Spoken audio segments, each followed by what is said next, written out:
हर India Pakistan match एक ऐसी दास्तान है जो खत्म होने के बाद भी हमेशा के लिए जिंदा रहती है। लेकिन कुछ मैचेस सिर्फ एक रिजल्ट नहीं होते, वो एक दौर की पहचान बन जाते हैं। ठीक ऐसा ही हुआ 18 जनवरी 1998 ढाका में।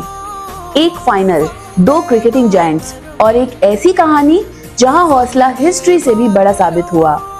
लेकिन इस फाइनल की शुरुआत ना किसी बाउंड्री से हुई और ना ही किसी विकेट से, बल्कि एक बदलते हुए आसमान से।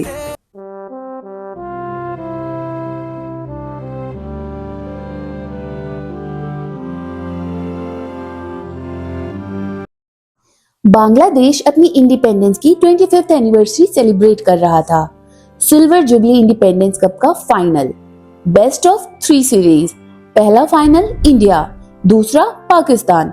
अब फैसला सिर्फ एक मैच पे टिका था। ढाका का स्टेडियम खचाखच भरा हुआ था। एक तरफ तिरंगा और दूसरी तरफ पाकिस्तान का झंडा हवा में लहरा रहा था। लेकिन टॉस से पहले ही काले बादल छा गए। पिच इंस्पेक्शन हुआ और मैच को 50 ओवर्स से घटाकर 48 ओवर्स का कर दिया गया, मानो कुदरत भी इस महामुकाबले का सस्पेंस बढ़ाना चाहती हो। पाकिस्तान ने टॉस जीता और पहले बल्लेबाजी करने का फैसला लिया। हरविंदर सिंह ने शाहिद अफरीदी और आमिर सोहेल को सस्ते में आउट करके इंडिया को एक अच्छी शुरुआत दी। स्कोर था 66 फॉर 2। मगर उसके बाद सईद अनवर और इजाज अहमद दोनों ने मिलकर इंडियन बॉलर्स पर ऐसा हमला बोला कि स्कोर बोर्ड ने रुकने का नाम ही नहीं लिया। बाउंड्री बाउंड्री और फिर एक और बाउंड्री। 48 ओवर्स के बाद पाकिस्तान ने खड़ा कर दिया था 314 रन्स। सईद अनवर ने 140 और इजाज अहमद ने 117 रन्स की शानदार पारी खेली। ये सिर्फ एक टारगेट नहीं था, ये लगभग एक नामुमकिन लक्ष्य था। लेकिन सबसे बड़ी कहानी तो अभी शुरू होनी बाकी थी। इंडियन ड्रेसिंग रूम में एक अजीब सा सन्नाटा था। टारगेट बहुत बड़ा था, लेकिन दो चेहरे बहुत शांत थे। एक थे सचिन तेंदुलकर और दूसरे हमारे दादा सौरव गांगुली। दोनों ओपनिंग्स के लिए मैदान पर उतरे। पाकिस्तान के बॉलर्स को लग रहा था कि प्रेशर इंडिया पर होगा, लेकिन पहले ही ओवर से सचिन ने पूरी कहानी बदल दी। आकिब जावेद हो या अजहर महमूद, सचिन किसी को सेटल होने का मौका ही नहीं दे रहे थे। दूसरी तरफ गांगुली संभल कर खेल रहे थे। एक एंड से अग्रेशन, दूसरे से स्टेबिलिटी, बिल्कुल वही कॉम्बिनेशन जिसकी इंडिया को जरूरत थी। सिर्फ कुछ ओवर्स में स्कोर बोर्ड तेजी से बढ़ने लगा। पाकिस्तानी फील्डर्स पहली बार प्रेशर में दिखने लगे। लेकिन क्रिकेट का असली ड्रामा तो तब शुरू हुआ जब स्कोर था इंडिया 71 फॉर 0। सचिन सिर्फ 25 बॉल्स में 42 रन्स बना चुके थे। हर इंडियन फैन को लग रहा था आज सचिन कुछ बहुत बड़ा करने वाले हैं। तभी शाहिद अफरीदी की एक गेंद पर सचिन ने स्टेप आउट करके मारना चाहा। बॉल हवा में गई और सचिन तेंदुलकर आउट। पूरा स्टेडियम एकदम खामोश हो गया। पाकिस्तान ने जोरदार जश्न मनाना शुरू कर दिया। सबको लगा अब कैप्टन मोहम्मद अजहरुद्दीन क्रीज पर आएंगे।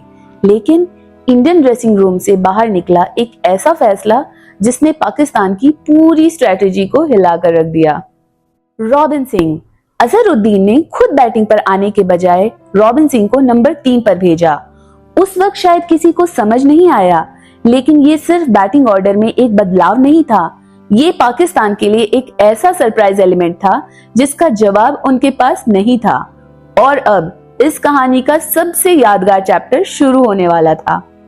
रॉबिन सिंह क्रीज पर आते ही डिफेंसिव मोड में नहीं गए। उन्होंने पहले ही ओवर से सिग्नल दे दिया, इंडिया जीतने के लिए खेलेगी। सिंगल्स, क्विक डबल्स और जैसे ही लूज बॉल मिली सीधा बाउंड्री। दूसरी तरफ सौरव गांगुली अपनी इनिंग्स को धीरे धीरे कंट्रोल कर रहे थे। एक एंड से रॉबिन प्रेशर हटा रहे थे और दूसरे एंड से हमारे दादा इनिंग्स को शेप दे रहे थे। एक ओवर में 2 बाउंड्रीज, अगला ओवर सिर्फ सिंगल्स, फिर एक क्विक डबल।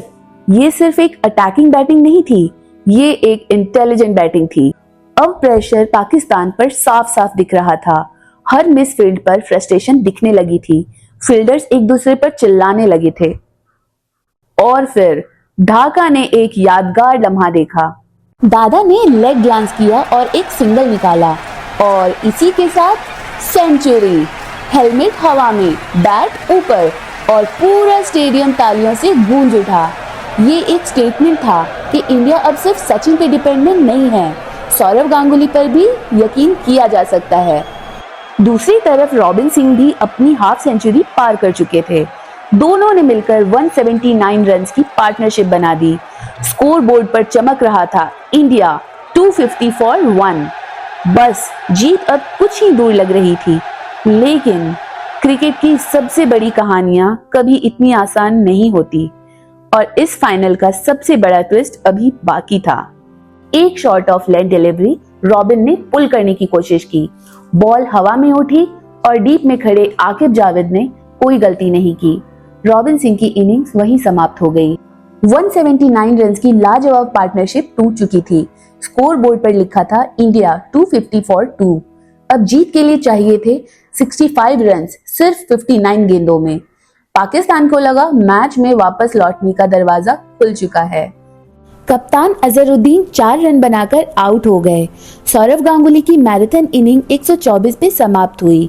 वहीं नवजोत सिंह सिद्धू, अजय जडेजा और नयन मूंगिया भी ज्यादा कंट्रीब्यूट नहीं कर पाए। 306 फॉर 7। अब जीत के लिए सिर्फ 6 गेंदों में 9 रन चाहिए थे और सामने थे दुनिया के बेहतरीन ऑफ स्पिनर्स में से एक सकलेन मुश्ताक। स्ट्राइक पर थे एक न्यूबी ऋषिकेश कनितकर और नॉन स्ट्राइक पर जवगल श्रीनाथ। यकीनन पूरा इंडिया अपनी सांसें रोककर ये मैच देख रहा था। पहली गेंद सकलेन दौड़ते हुए आए। कनितकर ने सिर्फ ताकत नहीं, हिम्मत दिखाई, बॉल को गैप में धकेला और दौड़ पड़े और इसी के साथ उन्होंने 1 रन ले लिया। अब 5 गेंदों में 8 रन चाहिए थे। सकलेन फिर आए, फील्डर्स बिल्कुल अंदर। हर पाकिस्तानी प्लेयर बस एक गलती का इंतजार कर रहा था। श्रीनाथ ने संभल कर पॉइंट की तरफ खेला और 2 रन कंप्लीट किए। अब 6 रन और 4 बॉल। अब प्रेशर अपनी चरम सीमा पर था। सकलेन ने फ्लाइट दी, श्रीनाथ ने बॉल हवा में खेला। 3 पाकिस्तानी फील्डर बॉल की तरफ दौड़े, बॉल उनके बीच गिरी और तब तक 2 रन पूरे हो चुके थे। इक्वेशन बदल चुकी थी। 4 रन 3 बॉल्स। पाकिस्तानी प्लेयर्स के चेहरों पर पहली बार घबराहट दिखने लगी थी।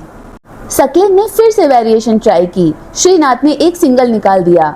अब 3 रन 2 बॉल्स और स्ट्राइक फिर से ऋषिकेश कनितकर के पास। यही वो पल था जिसका इंतजार करोड़ों भारतीय कर रहे थे। सकलेन मुश्ताक अपनी रन अप शुरू करते हैं। पूरा स्टेडियम बिल्कुल खामोश। कनितकर तैयार। बॉल थोड़ी सी लेग स्टंप की लाइन पर पिच हुई। कनितकर ने कलाइयों का कमाल दिखाया। एक शानदार फ्लिक मिड विकेट की तरफ और इसी के साथ boundary. India 316 for 7। Historic chase complete. Players dressing room से ग्राउंड की तरफ दौड़ पड़े। श्रीनाथ ने कनितकर को गले लगा लिया। ढाका का स्टेडियम इंडिया इंडिया की गूंज से हिल उठा। एक बॉल अभी भी बाकी थी, लेकिन मैच और इतिहास दोनों भारत के नाम हो चुके थे।